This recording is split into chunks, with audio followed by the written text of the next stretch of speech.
చిట్ట చివరి అధ్యాయం తన జీవితంలో మహాభారతం. 5102 సంవత్సరాలు అయిపోయింది, ఆయన మనం అరవలేదు. రాముని పూజ చేస్తున్నాం, శివారాధన చేసుకుంటున్నాం, ధర్మబోధలు వింటున్నాం. ఇవన్నీ కూడా మనం రక్షించగలిగినవే. ఇంతమంది గురువులు చెప్తున్న ధర్మబోధ వింటున్నాం కాబట్టి యథాశక్తిగా అదిగో వారు చేసినట్టు 10 మంది 10 గోవుల్ని రక్షిస్తే అదొక పుణ్యం, ఆయన సంతోషం.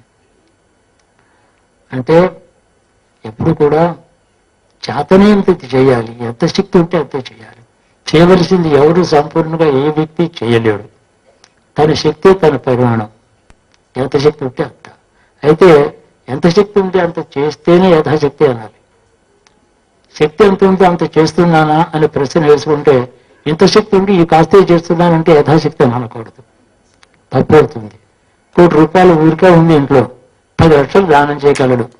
ఎవరికో 1 లక్ష ఇచ్చి యథాశక్తిగా ఇచ్చాను సంతోషించడం చాలా తప్పు.